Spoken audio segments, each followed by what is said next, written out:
excellence. Congratulations to the Best of Class 2022. The People's Court, weekday mornings at 10 on News Channel 6. Live Viper 6 Skyview Network, sponsored by Jiffy Lube Multi-Care. Well, we have typical end of July heat. Highs are in the mid to upper 90s with the heat index well over 100 degrees for the next few days to come, with just isolated showers and storms until Saturday. I'll have more details on your forecast coming up. Right now on News Channel 6 at 5, the trial of Sammy Sias continuing today in Augusta. The latest from the courthouse and a live report. Plus, Secretary of State Brad Raffensperger makes a stop in Augusta. What he had to say about election integrity. And Augusta's Aviation Commission making a decision about an air show at Augusta Regional. We'll tell you what might happen there as your news at 5 starts now. Live from Television Park, this is Wjbf News Channel 6 at 5. Good evening, everybody. I'm Brad Means. And I'm Jenny Montgomery. Thanks so much for joining us. We do appreciate it, as coverage you can count on continues with day 3 of the trial of suspended Augusta Commissioner Sammy Sias. News Channel 6's senior reporter George Escala joining us live from just outside the federal courthouse. George? Brad, the government has rested its case in the trial of suspended Augusta Commissioner Sammy Sias, the jury having left the federal courthouse for the day, on a day 3 of this trial, where we mainly heard from FBI special agents. Now, one of those special agents testifying that in July of 2019, they began to investigate Sias based on a tip from Sias's fellow commissioner, Brandon Garrett. Garrett saying to the FBI they needed to look into possible misappropriations of sales tax money at Jamestown Community Center, where Sias was in charge. Now, in 2014, Jamestown did receive $150,000 in sales tax money from the city for roughly 30 projects out there. Now, on August 5th, 2019, Sias was given a subpoena from the FBI to turn over all financial records of SPLOST spending at Jamestown. Then on August 8th, you may remember 10 FBI agents went to Sias's home and executed a search warrant confiscating a laptop, 2 computers, phones, other documents, including paper documents. The next day, the FBI secretly recorded Sammy Sias again at his home, and in that conversation, Sias said that all documents regarding sales tax spending at Jamestown had been turned over to the FBI. But weeks later, FBI forensics discovered some 7,400 files had been deleted from Sias's laptop 15 minutes after that August 5th search warrant was delivered, or subpoena was delivered to Sias. Now, most of those deleted files had been discovered. Now, again, Sias is not charged with any financial crimes involving Jamestown Community Center. He has been charged, or is charged, with destruction of documents, evidence, and then lying to the FBI about those documents. Today, we did hear testimony on both of those charges. Reporting live in Augusta, George Escala, back to you. All right, George, thank you for that report. Georgia's Secretary of State Brad Raffensperger was in Augusta today talking about election integrity. News Channel 6's Darnisa Jefferson has more on what voters need to know ahead of the November election. I also want to talk about the Election Integrity Act of 2021. Georgia's Secretary of State Brad Raffensperger focusing on election integrity during a speech at an Augusta Exchange Club meeting. Because we're going to continue to make sure we have fair and honest elections in Georgia. He addressed the Election Integrity Act, as well as criticism surrounding the line relief part of the law that prohibits providing food and water to people waiting in long voting lines. We had people that were actually, coming within that 150-foot zone of no campaigning, just giving people a bottle of water, but then they're really trying to make their last-minute pitch. In May, a lawsuit was filed to challenge line relief, allowing voting rights organizations to continue giving food and water to voters. Raffensperger says the goal with the line relief part of the law is only to cut down on political campaigning in the voting line.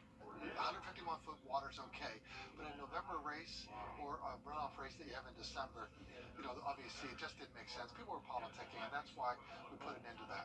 In 2020, some voters waited for hours in long lines on Election Day, but Raffensperger says long lines won't be a problem in the upcoming November election. Counties have to make sure they have enough poll workers in place, enough equipment in place to keep those lines shorter than 1 hour. A hearing for a preliminary injunction on the line relief portion of the Election Integrity Act was held last week. In Augusta, Denise Jefferson, WJBF News Channel 6. Well, a new bill introduced by Georgia Senator John Ossoff would offer fire stations more opportunities for improvements and ways to pay for them. The bipartisan Fire Station Improvement Act would let departments apply for federal grant money to make needed renovations to their facilities to make them more functional. Senator Ossoff says right now it's almost impossible for fire departments to get federal grants for those kinds of renovations. So what we're doing is now enabling local fire departments in Georgia to help use those resources to upgrade and maintain those fire stations, make sure that every community in the state has access to fire rescue services. Augusta Fire Chief Antonio Burton says he supports the bill. Augusta has 10 fire stations that need improvements. It would cost nearly $12 million to renovate them. A death investigation is underway in Aiken County. Investigators say just before 10 o'clock this morning, a body was found in a burned vehicle on Boggy Gut Road near Williston Road. The victim sustained such severe burns that neither the race nor gender could be determined. An autopsy is scheduled for tomorrow. An Aiken County man facing more voyeurism charges. SLED agents arrested Rhett Revere today on 2 counts of voyeurism, incidents that are alleged to have taken place at apartments that he rented out between April and June of 2001. Last year, Revere was arrested on the same charges for an incident that allegedly happened at a home he rented out. A judge set his bond at $5,000 on each of the latest charges. He's in the Aiken County Jail.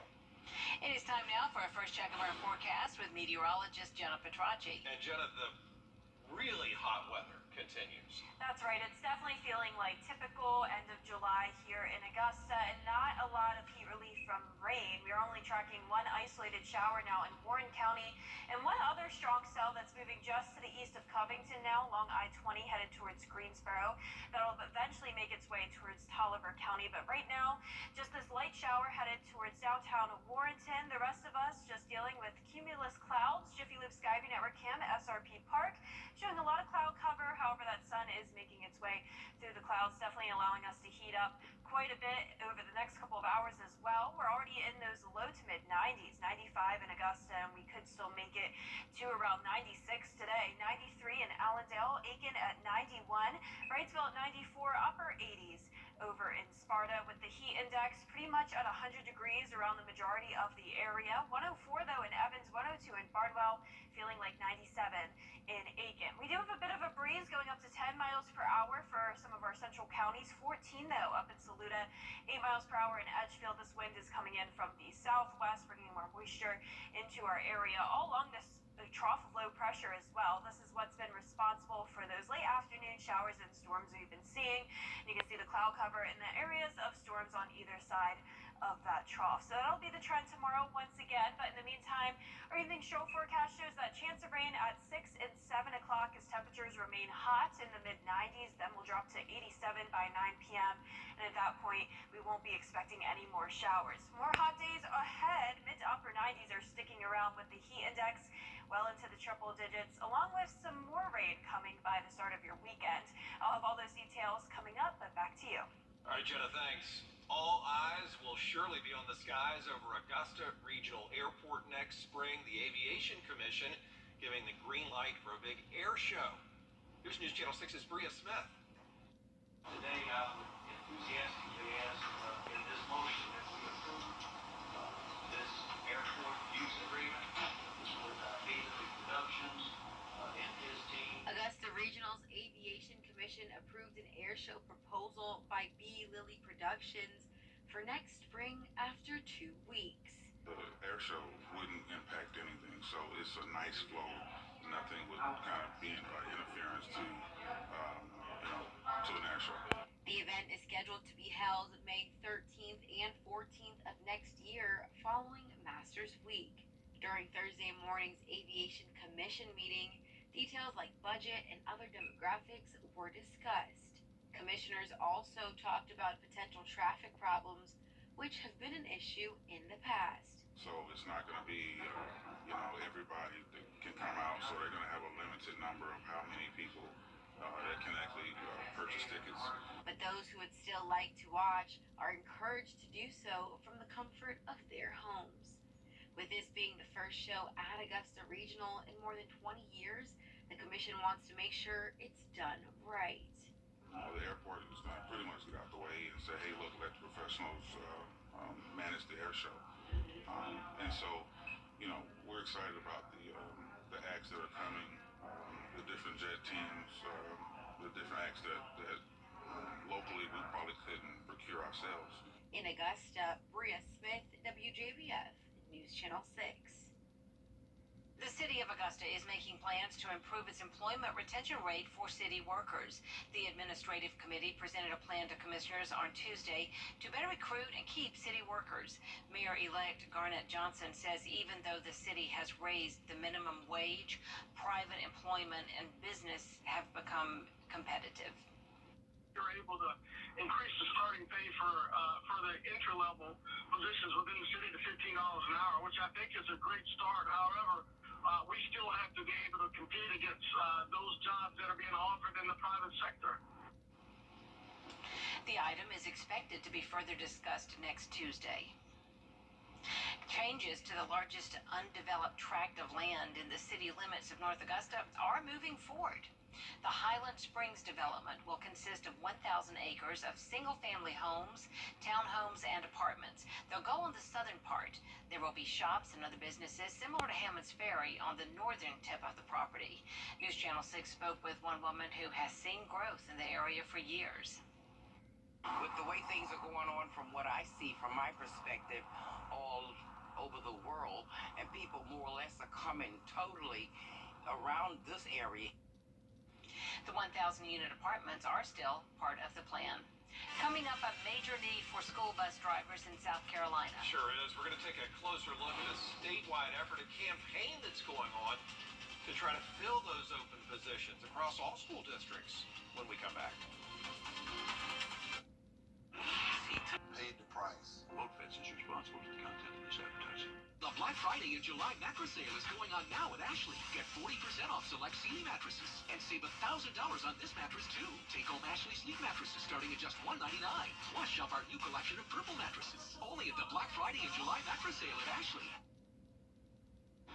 Welcome back, everybody. South Carolina now, where they need more school bus drivers and more technicians as the new school year approaches quickly. The Department of Education says even though there's a shortage right now, though, school districts have assured them that all bus routes are going to run this school year the way they're supposed to. Still, a dire need for more drivers, more technicians. A recent survey of school districts shows they're short about 15% in those categories. They say during a normal year, they're only about 7 to 10% short. About 50% of the students in South Carolina rely on school transportation to get to school. And without that yellow bus pulling up every day, again, a lot of these students would struggle to get to school. So we want to make sure that we're doing everything we can do. A new campaign called Step Up SC has been launched, trying to recruit more folks. It also creates a centralized location where you can check for openings in your county. As students get ready to head back to class for the new school year, Georgia transportation officials are asking drivers to watch out for school buses as they hit the roads. A recent survey found that last year, more than 1.4 million school buses in Georgia were illegally passed while picking up and dropping off students during the school year. The Office of Highway Safety is reminding drivers to slow down when driving through a school zone. The whole goal here is to avoid a crash, to avoid someone being hurt or killed, and the best way to do that is to drive the speed limit, be ready to stop if you have to instantly, and make sure you're paying attention to the road, not anything in your vehicle, your phone, or anything like that this year is to make sure that every child gets safely to and from school every day, and it takes a team effort. Georgia law requires drivers to stop for a school bus unless there is a physical barrier when you're driving down the road, like a grass or concrete median. Coming up, meteorologist Jennifer Tracci is back next with a look at your Viper 6 forecast. Plus, the United Way of Aiken County will soon have a brand new headquarters. What that's going to mean for the communities it serves when your news continues.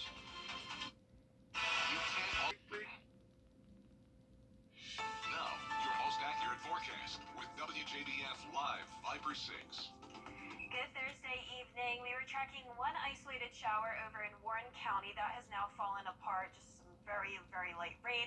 Otherwise, no showers throughout our area. We are watching this one isolated shower, though, headed towards Madison along I-20 outside of our area at this time. But this could bring some rain to Tolliver County over the next hour or so. Otherwise, though, just partly cloudy conditions. Jiffy Lube Skyview Network Cam and Augusta Regional showing that flag blowing as well. We do have a west-southwest wind at 9 miles per hour. A very hot day as well, 95 degrees, but feeling like 100. Our humidity is only at 42%, so definitely not too bad. But when the air temperature is already 95, it doesn't take much humidity to bring that heat index into the triple digits. So around the CSRA, we're all sitting in those low to mid 90s. Aiken at 92 degrees, 90 in Crawfordville, Louisville at 93, 94 over in Bamberg, and seeing that triple digit heat values in Lincolnton, 104 in McCormick, 106 now in Evans, 102 in Aiken, and 99 down in Barnwell. So a hot day across the entire southeast. We're seeing that triple digit heat over in Texas as well. Upper 70s in Tallahassee, where they're seeing some rainfall. But besides that, mostly in those 90s across the area. We are seeing those cumulus clouds throughout the CSRA. Luckily, not a lot of rain, though, to damper any plans this evening. We just have this trough of low pressure throughout the CSRA that has been hanging around for the last couple of days and will stay here tomorrow as well. But by late Friday evening and into Saturday, we will be tracking this cold front that will sweep through, bringing us a little bit higher rain chances. Also, there are some heat advisories in effect along the northern coast of South Carolina and North Carolina, and more heat advisories to the west of us.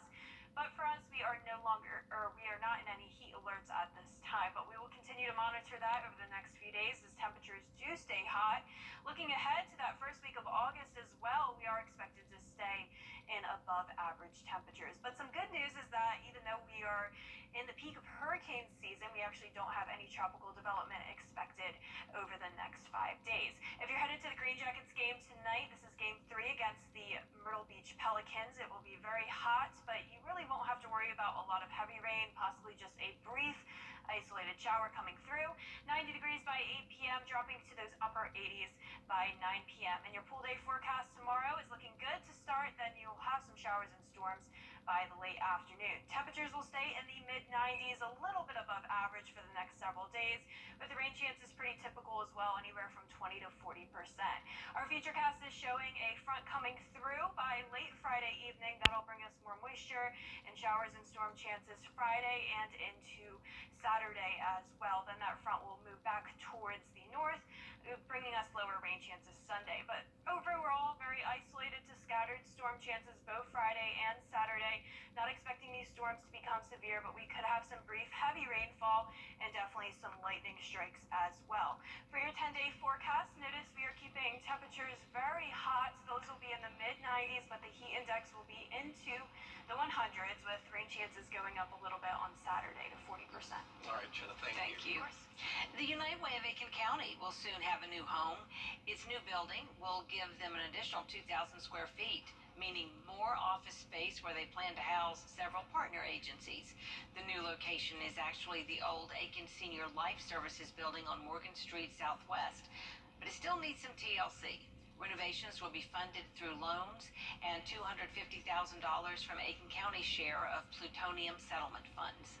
Coming up, giving the opportunity for more businesses to grow. How one local business is opening its doors for others when we return.